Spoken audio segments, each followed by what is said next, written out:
Pessoal, vamos falar sobre a situação na Ucrânia e o plano maluco do Putin de invadir a Lituânia. Vamos entender esse assunto. Essa notícia foi sugerida, ou essas notícias foram sugeridas por Focinho Nervoso, Raskolnikov e mais um monte de gente. Obrigado aí ao pessoal que sugeriu as notícias. Obrigado a você que está assistindo o nosso vídeo. Se você gosta do nosso conteúdo, por favor, deixe o seu like, se inscreva aqui no canal, né? Pois bem, vamos começar como a gente faz tradicionalmente, dando uma revisada na linha de frente, o que teve de mudança nesse meio tempo. E uma coisa que aconteceu ontem foi um grande bombardeio feito pela Rússia a partir da Bielorrússia em várias cidades do norte da Ucrânia. A gente já falou para vocês que esses bombardeios que são feitos aqui no norte, tipicamente, eles têm por interesse manter as tropas ucranianas presas ali, mas esse daí parece que visava operações ou locais, centros militares de treinamento, né? A Rússia parece que está muito preocupada com os HIMARS que estão chegando e deve ficar preocupada mesmo, a gente vai explicar por que daqui a pouquinho. O fato é que ontem teve mais de 60 mísseis da Bielorrússia contra a Ucrânia, né? Mísseis russos vindo da Bielorrússia. Parece que eles vieram de avião. Os bombardeios da Federação Russa entraram no espaço aéreo da Bielorrússia, ou de Belarus, voaram próximo à fronteira com a Ucrânia e lançaram esses mísseis todos que a gente viu aqui, foram 60 no total.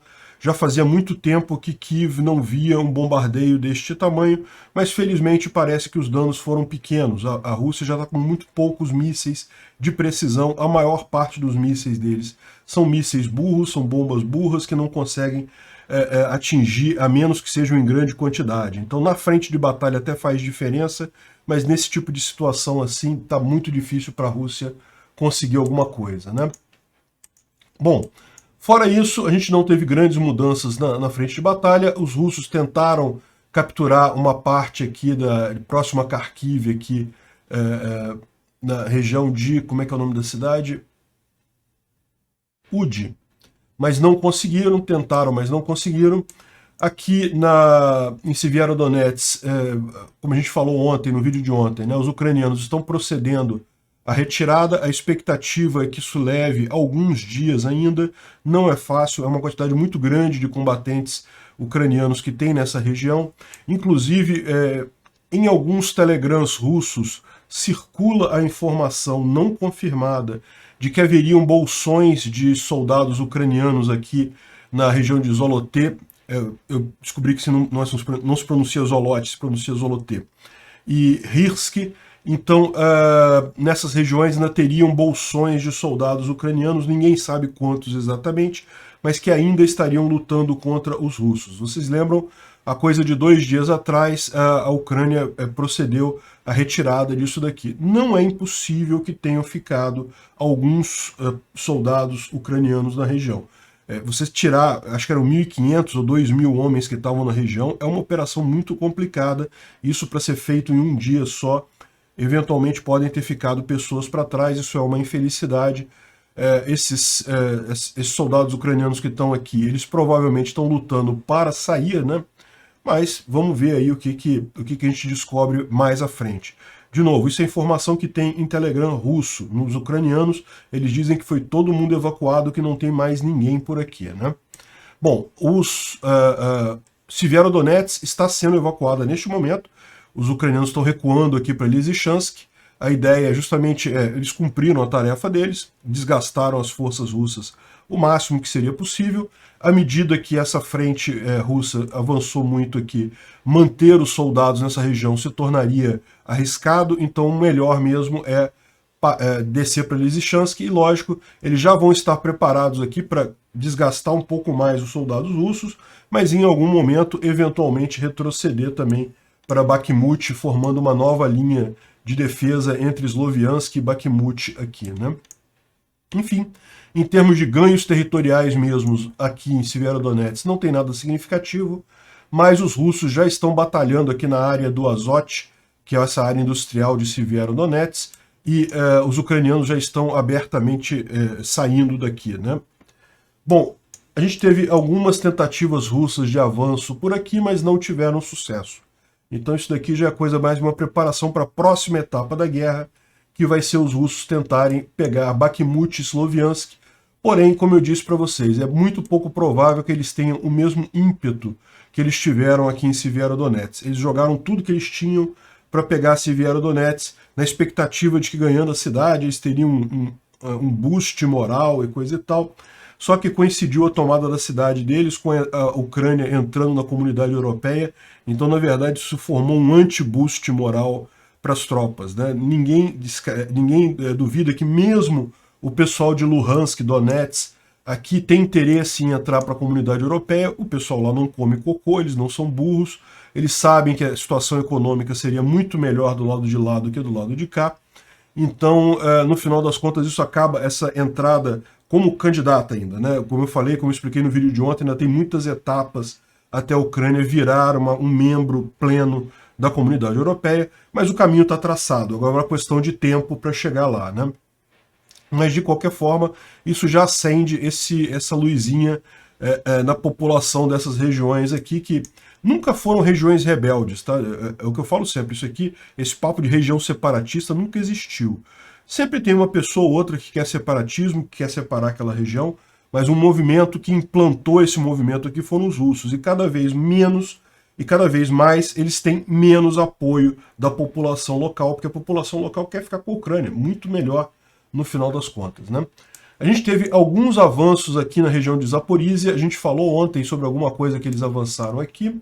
Hoje saiu mais algumas informações, parece que no final entraram mais 5 cidades foram liberadas pelos russistas, lá na região de Zaporizhia, né? Ou seja, essa contraofensiva ucraniana nessa região aqui está caminhando bem. Da mesma forma, a gente tem informações de que aqui na região de Kherson, eles também têm avançado bastante em direção à cidade de Kherson. Embora, novamente, você não tenha uma indicação aqui no mapa, né? Vamos aguardar aí para ver quando que finalmente a gente vai ver ações diretas dentro de Kherson. Ontem circulou um vídeo de alguns soldados caminhando, supostamente, segundo a legenda do vídeo, dizendo que eles estavam chegando nos arredores de Kherson. Eu imagino que ele quis dizer que estavam chegando nos arredores de Chornobaivka. Chornobaivka é essa cidadezinha aqui, que é tipo um subúrbio de Kherson.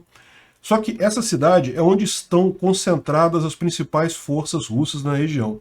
Então me parece muito estranho os caras andando assim, tranquilos, numa linha. Né? Isso geralmente só se você está muito longe da frente de batalha.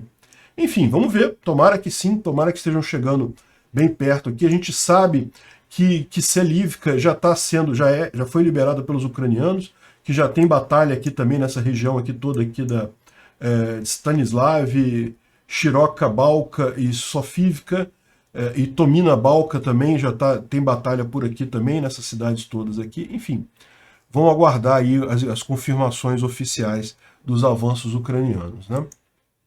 Mas ontem uma coisa interessante foi justamente, a gente já mostrou no vídeo de ontem os primeiros tiros com HIMARS, com as armas novas de alta precisão e alto alcance que os Estados Unidos mandaram. Hoje tem mais um vídeo que foi liberado pelo comandante-em-chefe, o Zaluzhny. Ele mostrou aqui os vídeos da preparação dos HIMARS e coisa e tal, e dos tiros. Muito bacana o vídeo e, inclusive, pode ser que a gente já tenha visto algum resultado disso no ataque a um paiol de munição dos russos na cidade de Svatov. Quer ver? Ó? Svatov é aqui, ó.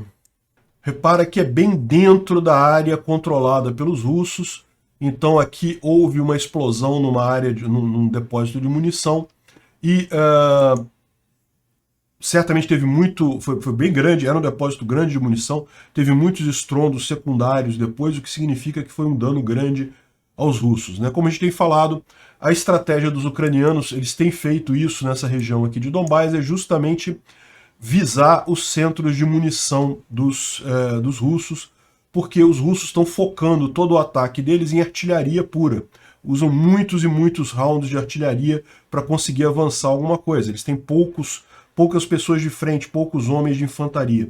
Então estão usando artilharia direto. Se você destrói os paióis de munição, se eles ficam sem munição de artilharia, isso pode prejudicar esse ímpeto russo de avanço que eles conseguiram aqui na região, e esse é o objetivo dos ucranianos, né?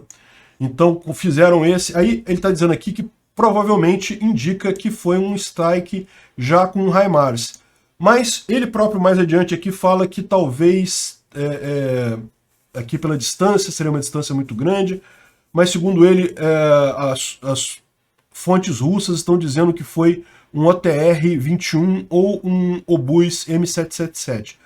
O Obus não pode ser, porque o alcance máximo dele é 25 milhas. Aquilo lá está no mínimo a 33 milhas, e mesmo assim 33 milhas da beiradinha aqui da área dominada pelos ucranianos. Então seria pouco provável o Obus. Mas pode ser que seja um OTR-21, que é o Torka, que é um míssil de longo alcance, mas ele não tem tanta precisão assim, né? Mas pode ser que tenham acertado aquele depósito de munições lá. O fato é que, como lembra o Thomas aqui, os ucranianos eles têm informações sobre a posição dos depósitos na região ocupada pelos russos. Lembra? A população local que está lá ainda é a favor da Ucrânia. Então o pessoal reporta, a gente falou aqui outro dia, mostrou no vídeo aqui o aplicativo que eles distribuem para o pessoal mostrar onde é que estão os depósitos russos, onde é que tem munição russa, onde é que estão os soldados russos na região ocupada, né? E os ucranianos sabem onde estão os principais depósitos, os principais centros de controle dos russos. O problema todo é que eles não tinham, até então, mísseis capazes de atingir essa região com precisão.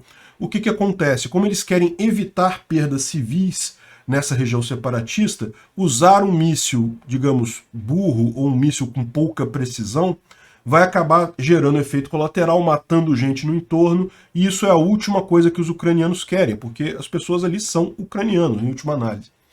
Então, usar outros tipos de mísseis menos precisos é um problema para os ucranianos. Agora que eles têm o HIMARS, que tem o GMLRS, ou seja, de mísseis de longo e médio alcance, eles conseguem atingir cada alvo militar em Donetsk. Vão fazer uma festa, isso está sendo muito preocupante para os russos. Eles próprios falaram aqui nessa mensagem aqui do correspondente da RIA Novosti, né, que é uma rede de televisão grande russa. Ele disse que a Ucrânia está conseguindo agora atingir os centros de comando e controle com muito mais efetividade, porque estão usando artilharia da OTAN. Quer ver a tradução exata disso daqui? Você consegue traduzir esses textos assim que estão, na verdade, em imagem, se você jogar essa imagem no Yandex, no tradutor do Yandex. Funciona muito bem. Então está aqui a tradução, e eles estão dizendo aqui que, olha só, temos notícias preocupantes do fronte de batalha. O exército ucraniano começou a atingir quartéis generais, né, atingir centros de comando e controle russos, porque antes a gente conseguia despistar, esconder, usar artilharia antiaérea. Por quê? Porque eram poucas, os ucranianos não tinham tantos mísseis assim, e os mísseis tinham pouca precisão.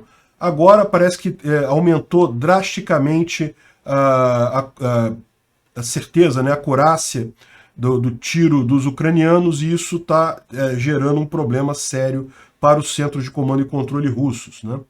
E segundo eles, agora a gente tem que espalhar o equipamento e controlar tudo a partir de postos no chão, como diz o manual soviético deles, né?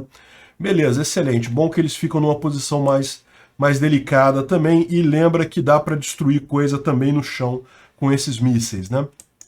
Então isso já está gerando um problema nas forças russas, e mais do que isso, olha o que está acontecendo. Os trabalhadores nas ferrovias de Belarus estão avisando que a Rússia está tirando munição de Belarus, ou seja, Belarus está emprestando munição para a Rússia. Entende o que isso significa? É aquilo que eu falei para vocês, já vem há algum tempo a Ucrânia nessa política dela de destruir paióis de munição na região de Donbás ali. Aparentemente a Rússia está com pouca munição, está com pouca munição. Ela tem capacidade de produzir? Ela tem capacidade de produzir, mas não na velocidade que ela está usando nesse último ímpeto que ela usou. É o que eu estou falando, nessa última leva de ataques russos ali na região de Sievierodonetsk, eles usaram tudo que tinham. E o problema é que eles não têm como manter isso agora. estão pegando emprestado de Belarus. Belarus tem bastante coisa lá ainda, mas a verdade é que a Ucrânia vai continuar com a mesma estratégia de visar os paióis de munição, e cada vez mais agora a Ucrânia tem mísseis com melhor capacidade, com melhor precisão. Então, no final das contas, os russos estão com um problema nessa guerra. A guerra, com a chegada dos HIMARS, a coisa vai ficar bem complicada para eles realmente, né? E, bom, ainda tem agora um encontro da OTAN, que vai acontecer nas próximas semanas aí, encontro em Madrid, e a gente já falou, a Ucrânia já conseguiu a promessa de apoio contínuo da OTAN, mas parece que vão negociar mais coisas ainda, um pacote ainda mais ambicioso de ajuda à Ucrânia pela OTAN. Ou seja, o que vai acontecer com a Ucrânia, basicamente as armas soviéticas dela, a maior parte foi destruída ou está sendo usada até o final, e o que está vindo de novo, principalmente de munição, está vindo do Ocidente, ou seja, a Rússia conseguiu aquilo que ela queria evitar, que era uma ligação maior da Ucrânia com a OTAN.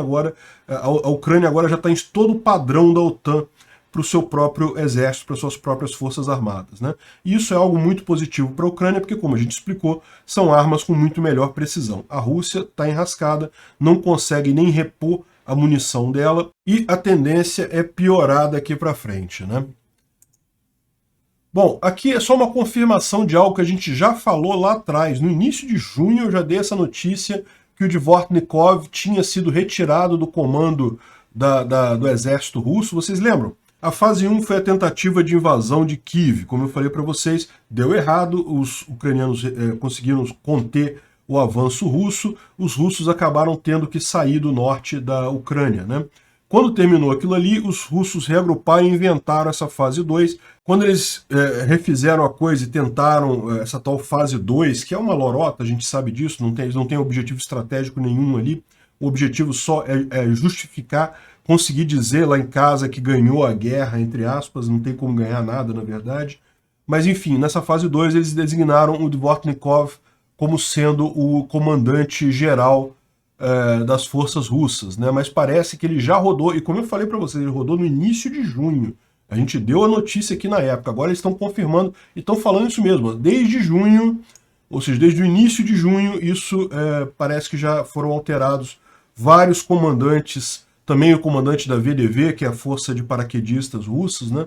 O Andrei Serduikov, enfim, só para confirmar a notícia que a gente já deu no passado.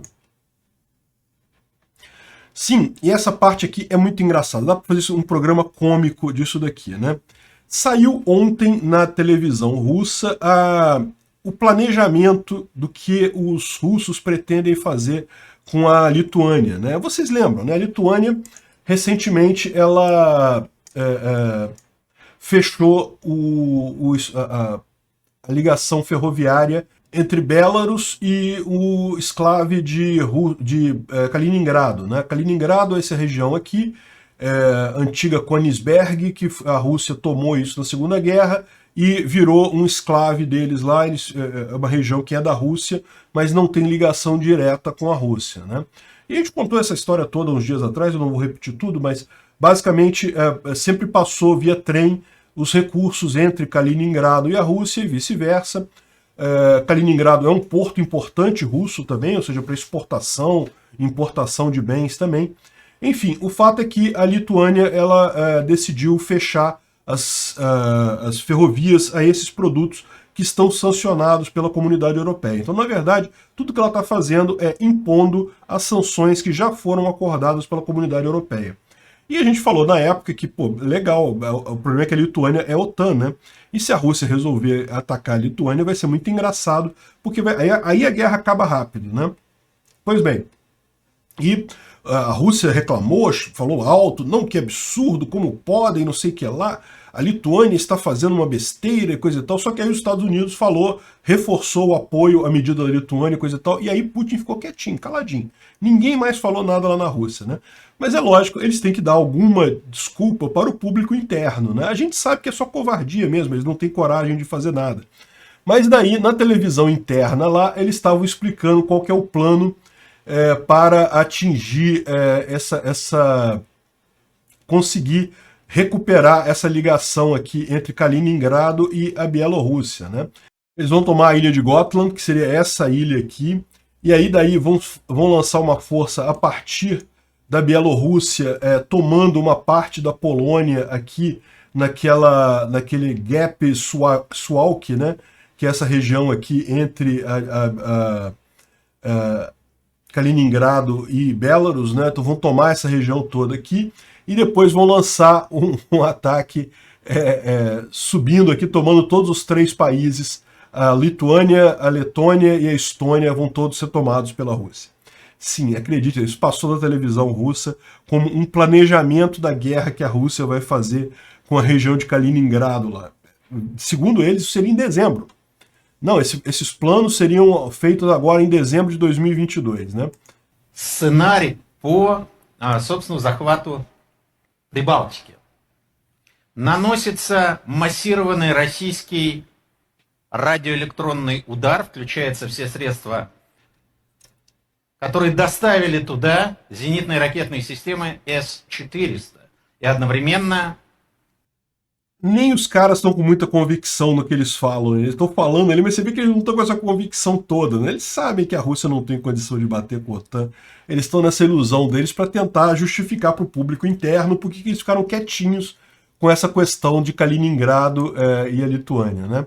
De qualquer forma, a Lituânia pediu mais assistência à OTAN, porque é aquele negócio, né? Os russos eles não têm condição nenhuma de ganhar, mas condição de atrapalhar, de fazer besteira, de causar prejuízo, eles têm condição. Então tem que ficar atento com isso realmente, né? É uma piada isso. Eu sinceramente chego a torcer para eles tentarem esse tipo de coisa, só para ver eles se dando mal no final. É melhor não fazerem nada. Eu sei que eles não vão fazer, eles não têm coragem para fazer isso. Obrigado por assistir o vídeo até o final. Além de curtir, compartilhar e se inscrever no canal, considere se tornar patrocinador com valores a partir de R$ 1,99. Clique no botão Seja Membro abaixo para saber as condições e vantagens de patrocinar o canal. Mais informações sobre o nosso projeto, visite nossos sites indicados na tela.